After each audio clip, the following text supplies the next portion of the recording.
My wife is cheating on me, and when she confessed everything, she wanted to date both of us together, saying how good it would be for us. As I prepared for our yearly fishing trip, something felt different this time. This trip, usually a lively event with my closest friends and our wives, seemed to be falling apart. Connor had to delay his arrival due to work, which meant his wife Emily would also be late. Nathan had a meeting that cut his trip short, leaving his wife at home. When Lily found out she'd be the only wife there from the start, she decided not to come at all. The changes were a huge letdown. These trips usually brought us closer together and added a spark to our marriages, filled with laughter and unforgettable moments. Now it felt like a hollow version of its former self. Despite my eagerness for the trip, I couldn't shake the sense of loss, especially missing those intimate moments with Lily. The week leading up to the trip had been a whirlwind of passion with Lily, a rare and exhausting fervor that we both cherished. It was a bittersweet reminder of an altered tradition. For most of the year, our intimate life had become routine, functional rather than exciting, happening maybe twice a week. It was enough to meet our basic needs but lacked the fiery passion of our early years together. Back then, we couldn't keep our hands off each other, seizing every opportunity for intimacy. But about 5 years ago, that intensity began to fade, our encounters dwindling to just a few times a week. Lily grew increasingly reluctant, leading to my frustration and occasional arguments. Over time, I learned to cope with this new reality, managing my disappointment in silence. This was on my mind that Thursday evening as I sat in the den, trying to unwind with a beer after packing.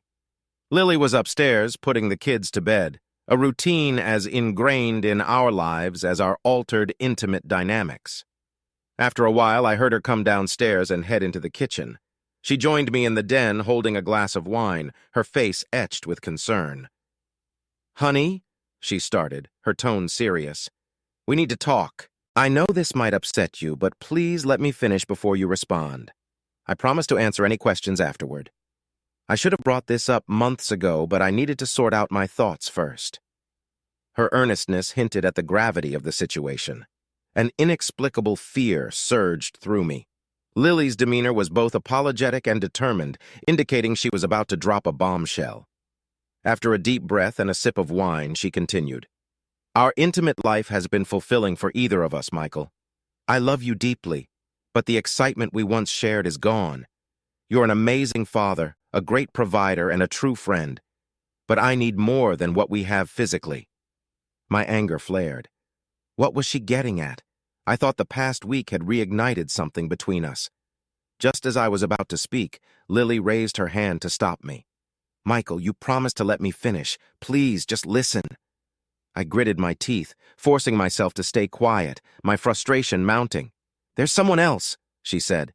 "Someone who makes me feel alive in a way I haven't felt in years. It's not just about sex, it's about a connection we no longer have. I didn't want to betray you, but I need to be honest. Being with him reminds me of how we were at the start of our marriage. It's something I can't ignore." I leaped from my chair, yelling, "You cheating witch, how could you?" Lily stood her ground, pushing me back into my seat. "Shut up! I told you this wouldn't be easy to hear, but you promised to listen. Now sit down and listen." Stunned, I sank back into the chair, Lily towering over me with an intensity I hadn't seen before. Her words were cold and cutting.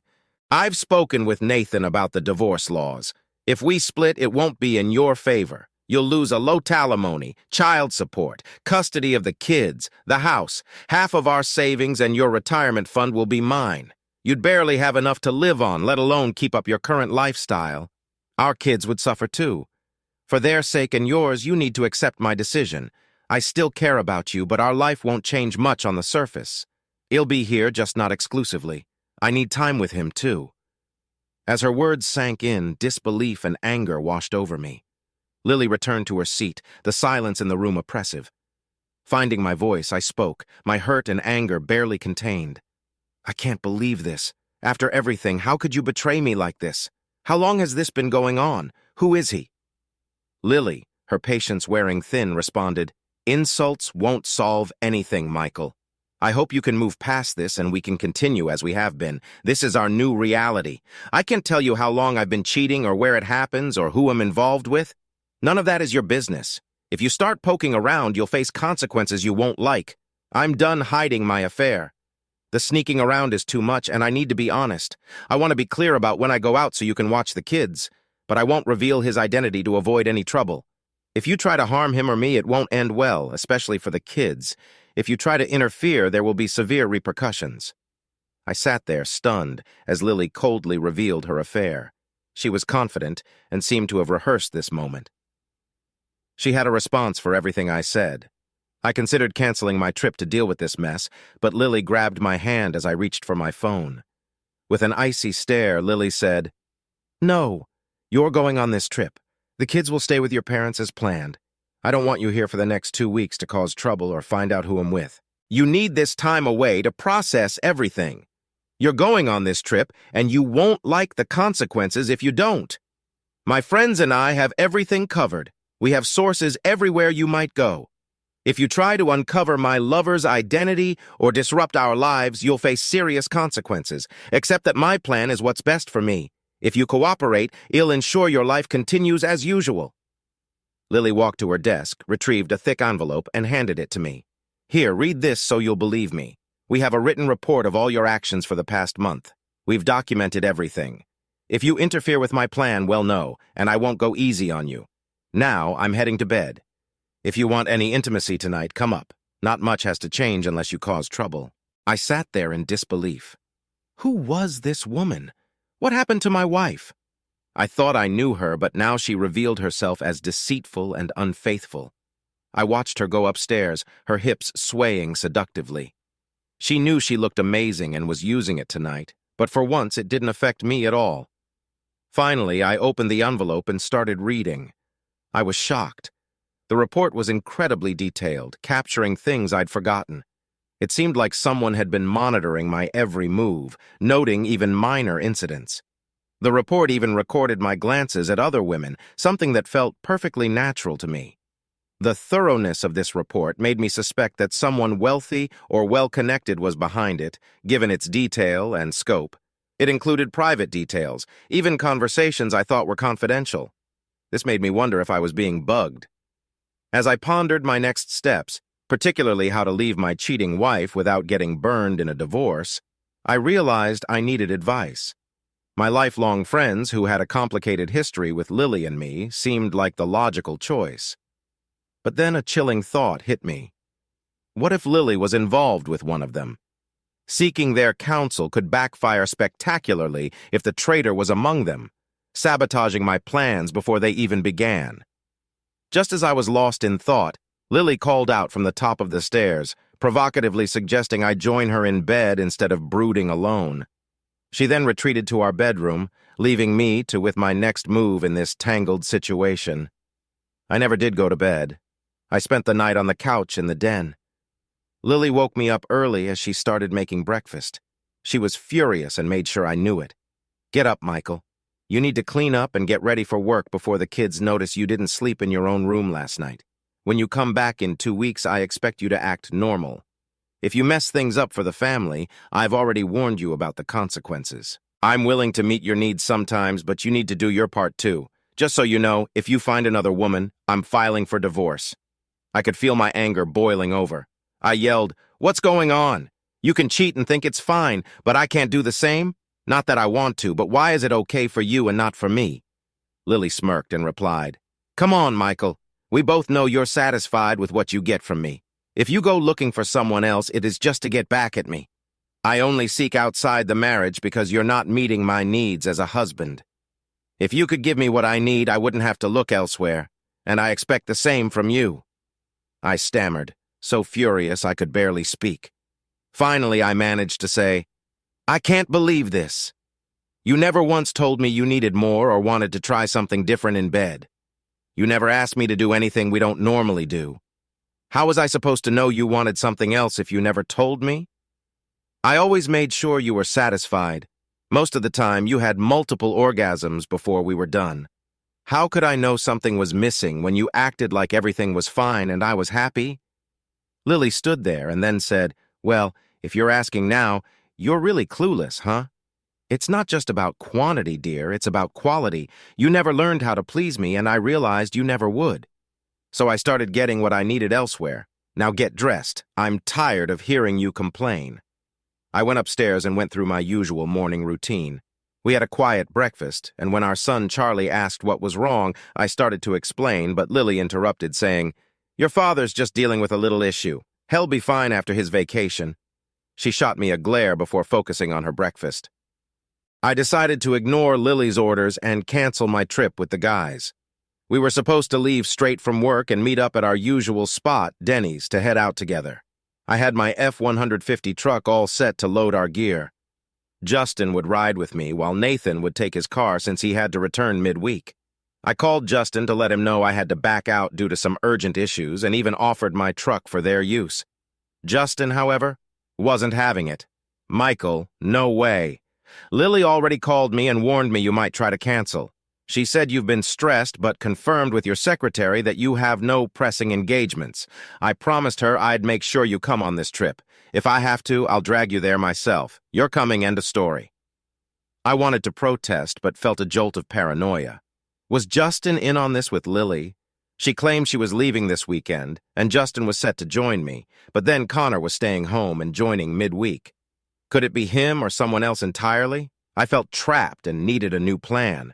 I thought about buying surveillance equipment, but Lily and her friends were tracking my credit card purchases, phone calls, and even cash withdrawals. They'd notice any unusual spending right away. Sitting at my desk, lost in thought, I got a call from Lily. She didn't waste any time. "Michael, I told you to go on your trip. It's foolish to think you can snoop into my affairs. Justin just informed me you tried to back out. This is your final warning. Cross me, and you'll lose everything, including access to your children. Do you get it?" She hung up before I could respond, leaving me in shock. Justin had betrayed me. Was he part of Lily's scheme, or was he genuinely worried about me? My old friends felt more like her allies these days. Was it possible they'd all turned against me? Nah, not all of them, surely. With no choice, I decided to go on the trip and met the guys at Denny's. While they were joking around, I sat there feeling miserable. Eventually, Nathan asked what was bothering me. I hesitated before saying, "Lily's got some wild notion and I don't know how to handle it. I can't believe she meant what she said, but if she did, my marriage is in serious trouble." Justin glanced at Nathan and said, "You know Lily. She called me earlier saying our friend here was trying to bail. She said he's been on edge and needs this trip to clear his head. I assured her we'd get him here and make sure he had a good time." Nathan nodded. "Yeah, I've noticed his moodiness too. He hasn't been himself for months. A change of scenery will do you good, Michael. I've got beer and your favorite whiskey in my car."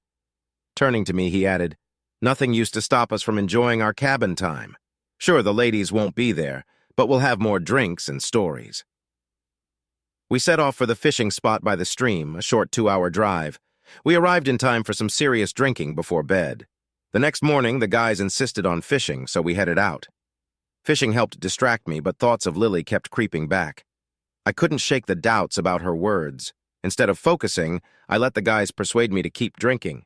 Later, during supper, Nathan looked at me and said, "Okay, Michael, spill it. You look like you've lost your best friend. What's going on?" I thought, why not? If I didn't talk to someone, I'd lose it. These guys had been my friends since school. I confided in Nathan and Justin about my marriage's deteriorating intimacy over the last 3 years and Lily's bombshell revelation. After I finished, Nathan looked at me, stunned. "Michael, are you sure Lily said that? I can't believe it. We've known her for years and she's always been so kind and caring. Yeah, I know, but that's exactly what she said." "Is it really true?" I replied. Nathan leaned back and said, "Well, Michael, I can't predict the outcome of a divorce, but she's right about some things. If she's doing what you say, you need to think about how to handle it.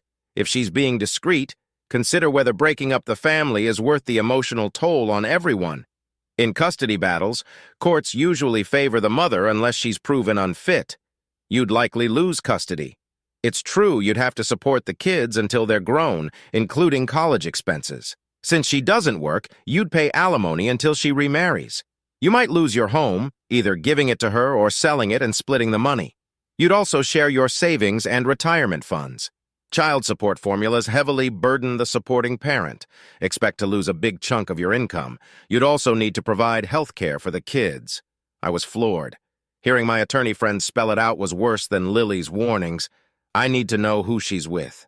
When I find out, I'll make sure she's not with him any longer. Michael, as your friend, I understand, but as a court officer, I must advise against that. I have to report any harm that comes to Lily's lovers. My advice is to deal with it and keep things normal. Maybe she'll change her mind or get it out of her system. Sticking to the status quo seems better for you. Nathan, I can't believe you're saying this. How would you feel if Hannah did something like that and threatened you? Would you just accept it? Nathan looked uncomfortable and said, "No, I'd be just as upset. But I trust Hannah wouldn't do that. She loves me and knows I'm the best partner she could have. I provide for our family, and she wouldn't risk losing that or hurting our kids. Buddy, you should just accept your situation. If Lily's as vigilant as you say, you're in trouble if you try to investigate her affair. She'll find out and retaliate. Heck, she might even know about this conversation if she's monitoring you closely. Did she know where we were going?" "Shoot, I didn't even think about that. Darn it, now I have more to worry about." Michael was baffled by Justin's constant smile and Nathan's oddly cheerful demeanor. He couldn't understand how his friends were so nonchalant about Lily's behavior. Finally, he sighed. Well, forget it. Let's just have some more drinks. The next morning, Michael woke up before his friends, needing some solitude. He grabbed his fishing gear and headed upstream to his favorite spot. Just as he was about to cast his line, his cell phone rang. He always kept it with him, though reception was usually poor. Seeing it was Lily, he chose not to answer. After she left a message, he listened, stunned to hear, "Well, honey, my sources say you got some good advice from Nathan last night. I hope you're going to follow it. I love you and you're too good of a provider and father to lose. But if you do something foolish, I can manage the kids without you. Now have fun." Michael stared at the phone in disbelief. The cabin had no cell service and there was no landline. How did she know about his conversation with the guys? His gear must be bugged, and someone had to be nearby to pick up the transmission. He needed to investigate later. Michael didn't notice Justin and Nathan watching him from the edge of the trees. They grinned, gave each other a thumbs up, and disappeared back into the woods toward the cabin. Justin asked, "You think that'll do it, or should we keep the pressure on? We should keep those detailed reports going for a while and keep pushing him to accept it," Nathan replied. "We got a good thing going. If we can get him to let Lily keep seeing us and spend full nights and weekends together, we'll be way ahead. Imagine how much better it'll be to have more time with her. She's so hooked on what we give her in bed that she'll do anything for more. If we're smart, we can clue in our wives and tell them we're helping him figure things out. That'll be solid cover."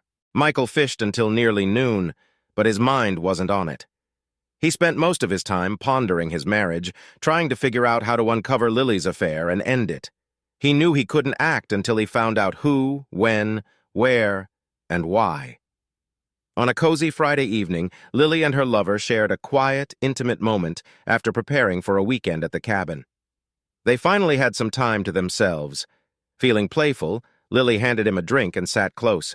Their conversation flowed easily, filled with laughter and reminiscing about past adventures. The excitement for the weekend ahead was palpable. As they talked, Lily leaned in for a tender kiss, which he warmly reciprocated. Their affectionate exchange soon turned into gentle caresses. Whispering sweet nothings into his ear, Lily felt the warmth of the moment. They talked about their friend's upcoming arrival, speculating about the activities planned. The mention of a friend's visit on Wednesday added to the excitement. As the evening progressed, they stayed close, cherishing each other's company. Their bond was deep, amplified by the joy of the imminent reunion with their friends.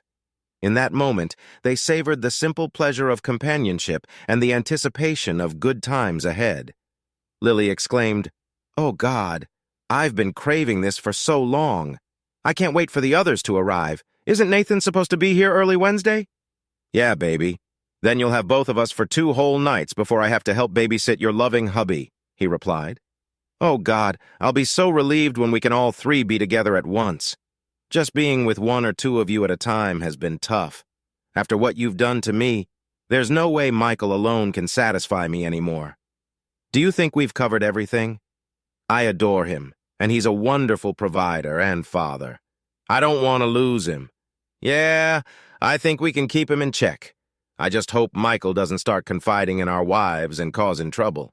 We've been doing fine the last 3 years. I think we should have been content with how things were instead of getting greedy like this. Having you to ourselves all night or on a long trip sounds nice, but I'm not sure we can push Michael this hard. We might have unleashed something uncontrollable. Well, the bugs we planted and the few things we found that make him look bad should make him back off. I just wish he wasn't so straight and honorable. It's unbelievable we haven't found anything shady he's done. How can a man in business for himself not take advantage of situations to make extra cash? Oh, by the way, Lily, are you still keeping an eye on the finances and transactions like we discussed? Yeah, I convinced the bank to limit his cash withdrawals, but I can't control his check writing. At least we can track them if he does. I wish I had a way to keep a closer eye on the business now, Lily said. I regret pushing him to hire office help so I could stay home with the kids. If I hadn't insisted on being a housewife, we wouldn't be having this much fun. Staying home allowed us to play more often instead of just a couple of nights a month or on trips. Michael was by the river feeling gloomy and preoccupied. His friends tried to chat with him and lift his spirits, but their efforts were in vain. On Tuesday evening, they got him drunk. After Michael passed out, Nathan and Justin retreated to the porch to talk quietly. I'm starting to worry, Nathan. We've been talking to him for 4 days, and he's more determined than ever to leave Lily and get revenge on her lover. He's on the brink of exploding. How are we going to handle this now? It seemed so simple when we planned to control him and spend more time with her. What if he finds out and tells our wives? I can manipulate the divorce proceedings, make her look like an angel, even if she divorces him. It doesn't matter. We started this because she wanted to keep him around. Sure, banging her while she's married gives me a thrill, but she'd be just as enjoyable if she weren't. We need to prevent him and our wives from discovering the truth. We might need to use some physical persuasion, but let's see how things play out in the next week or two. Michael, having woken up and overheard snippets of their conversation, understood they were upset about his refusal to accept Lily's infidelity. Before drifting back to sleep, he resolved to handle the situation with their help. Over the next few days, Michael became more distant. Justin and Connor grew concerned when all he would say was, I'm going to find out who she's sleeping with, and they will both pay. Finally, the day arrived for them to head home. Justin rode with Michael in silence. Connor drove his own car, and as soon as they reached an area with good cell service, he called Nathan. Nathan and Lily sat in Michael's living room, listening as Connor reported on Michael. He's boiling with anger. He's more determined to make you pay than when I got to the cabin. I think we should lay low until he calms down. If he catches us, it could get ugly. Lily sat in shock, tears streaming down her cheeks. Nathan, with clenched jaws, sat beside her. After a brief conversation with Connor, Nathan turned to Lily. He pulled her close, caressing her to calm her down. Lily, don't worry. I didn't want to resort to drastic measures, but it seems we have no choice now. See how he behaves this weekend. If it looks like he's going to cause trouble, well, file on Monday. I can freeze all your personal accounts and the business accounts pending court approval.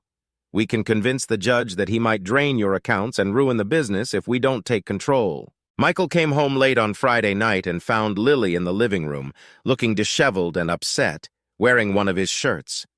As Michael walked by, he noticed something odd about her appearance that made him very upset. Lily looked at him defiantly, provoking him with her posture. Michael, seething with anger, walked past her without a word. Lily tried to follow him into their bedroom and even attempted to join him in the shower, but Michael firmly told her to leave. Expressing his disappointment and anger, he told her he had hoped they could resolve their issues, but now he felt there was no chance. Michael warned Lily that he would find a way to respond to her actions and those of her lover.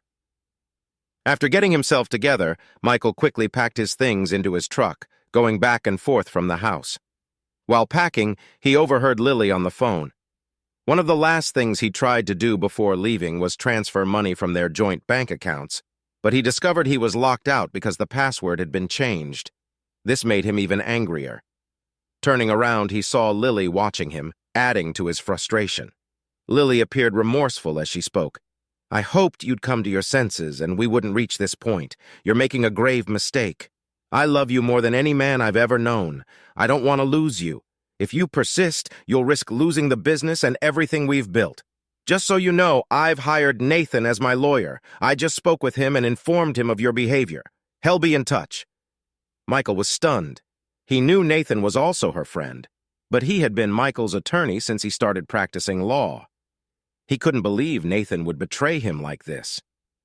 Michael left his home and drove straight to his office and warehouse complex. He planned to stay there for a while. On the way in, he stopped at the gate and spoke to the guard. "I'm having trouble with my wife. She and her lover have threatened me. Call in extra security and keep all unauthorized persons off the property." Michael was leaving to grab breakfast on Saturday morning around 10 a.m. He got halted at the gate. A man approached him, confirmed his identity, and handed him an envelope saying, "You've been served." After the man left, Michael opened the envelope and found a restraining order. The restraining order declared that Michael was forbidden from coming within 300 feet of his wife, children, or their home. Moreover, any expenditures from his personal or business accounts required court approval to prevent him from depleting the company's assets before the divorce proceedings, which were scheduled to start the following Monday. After grabbing breakfast, Michael drove to his assistant's house. When she opened the door, she remarked, "Michael, you look terrible. What's going on? I need to talk. I need help, and you're the only person I can trust. I'm sorry to bother you on the weekend, but I'm in deep trouble and don't know who else I can turn to." She stepped back and gestured for Michael to come in. "Come on in, Michael. Would you like some coffee?" Michael followed her into the kitchen where he saw her husband, Daniel, sitting at the table. It looked like he had interrupted their brunch, as there were plates with eggs still on the table. "I'm sorry. I guess I should leave." Daniel looked up at Michael and said, "You look like you've been through hell, Michael. Sit down and talk to us." Michael slowly recounted everything that had happened in the past 2 weeks. He expressed, "I don't know what to do. My so-called friends spent the last 2 weeks convincing me to accept Lily's affair.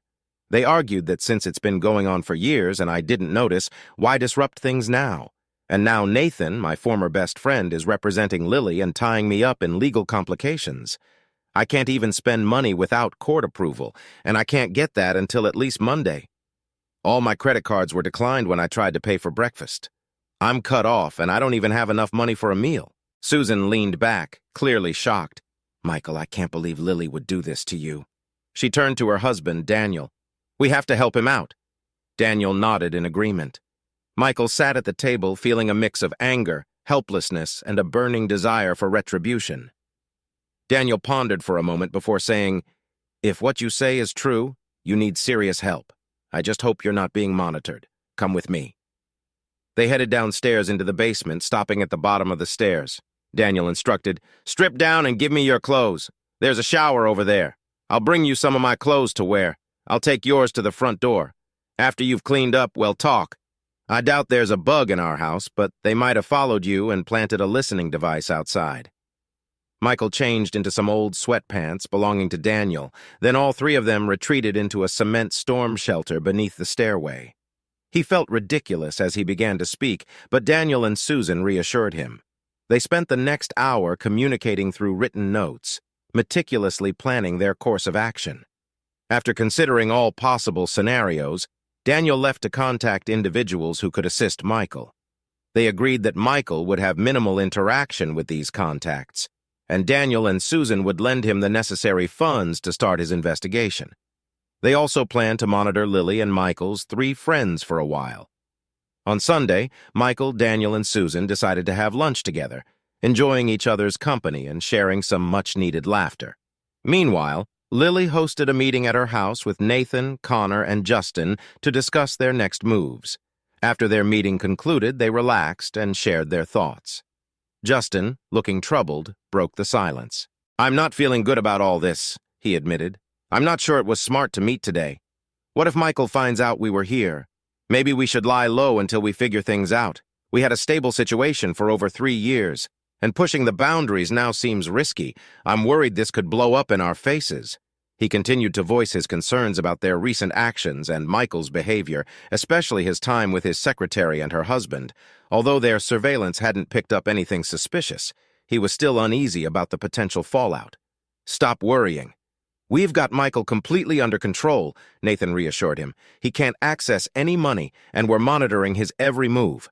Right now, he's with his personal assistant and her husband, feeling sorry for himself. If he tries to leave, we know before he even gets out of sight. He can't make a call without us knowing what he's saying, whether it's from his phone or hers.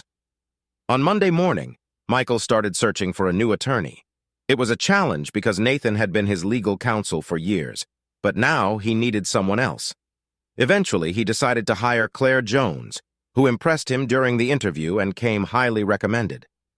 Their first course of action was to initiate legal proceedings to unfreeze Michael's business accounts and secure funds for his living expenses.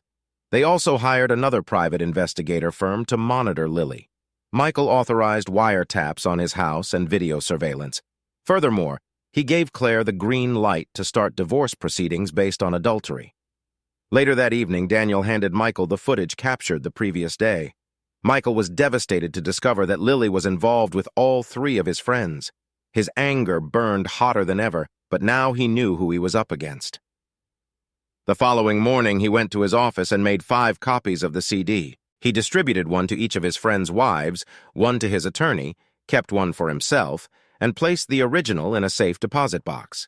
Additionally, he uploaded the video to various adult websites using the participants' real names, ensuring their betrayal would be publicly known. Michael set up the pay-per-view site, funneling the funds to an offshore bank account in the Cayman Islands. Smirking, he realized that the key Nathan had given him allowed him to implicate Nathan by setting up the site from his office. If it ever traced back, he also sent still images of Lily's infidelities to several of her friends and family members via email, all from the anonymous confines of the college library computers. Though he briefly considered using Nathan's office, he dismissed it as too risky. Using the college computers was easy for Michael. He had done it multiple times without getting caught. Despite the need for a student ID and password, he often found computers left logged in, making it simple to use someone else's credentials. Plus, the local college's lack of CCTV cameras meant he didn't have to worry about being recorded. By Wednesday, Michael found amusement in fielding phone calls from people who had seen the video. In the early afternoon, Lily called him in tears. "How could you do that? I thought you loved me. I told you it was just sex because you couldn't give me what I needed. How could you ruin my life like that?" Michael chuckled. "Amanda, you ruined your own life. I'm just delivering the payback I promised. Frankly, sure, you've been cheating on me for a while. All those times one of the guys made sure I was out late. Things that didn't add up then make sense now. By the time I'm done, you'll regret ever crossing me." Later, Lily's sister called. "You poor fool. Looks like you finally figured out your perfect wife. I assume you sent the video? Well, now it seems she and I can share the boys. I didn't know she was with them until I got this." Michael shuddered as her maniacal laughter echoed in his mind.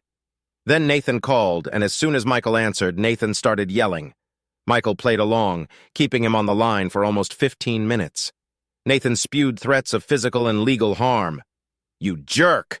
By the time I'm through with you, you'll wish you never crossed me. I'll have your wife whenever I want, and we'll have most of your money, too. If you had just done what I told her, you'd still have a family, money, and a life. I'll have the guys rough you up. I've been with Lily since high school, and I'll continue to be long after you're gone. Enjoy living in the dumps because that's where you'll be. I'll file every lawsuit I can and bleed you dry." Lily's parents also called, distressed. Her mother was in tears. "Michael, how could you do this to Lily? I understand she hurt you, but spreading those pictures was too vengeful. Couldn't you resolve this more civilly?" By evening, Michael felt a grim satisfaction. He was confident that the computerized answering system his company had installed would capture Nathan's threats. Initially, Michael had concerns about Nathan's advice to set up the system with the telecom provider, but now he saw the wisdom. When a call came in, the system would answer and give a warning before recording. "Thank you for calling Central U.S. Inventory, Logistics, and Security Company. All phone calls are recorded. If you do not want your call recorded, please hang up now." It seemed Nathan, in his fury, had ignored the warning, so all his threats were captured. Michael saw this as poetic justice. Lily's social circle rapidly disintegrated once the legal cases began. Meanwhile, Daniel's contact managed to obtain crucial video and audio recordings. Despite the private investigators' failure to capture incriminating evidence, the few suspicious phone calls they intercepted were mostly ambiguous. Claire's first move was to report Nathan to the State Bar Association. His law license was promptly suspended, and he was permanently disbarred for his unethical behavior and threats. Even before the divorce proceedings concluded, Michael's divorce was finalized, with Lily receiving only about 25 of the marital assets. Michael retained his company and was granted custody of the children, primarily due to an overlooked detail in the photos taken by Daniel's contact.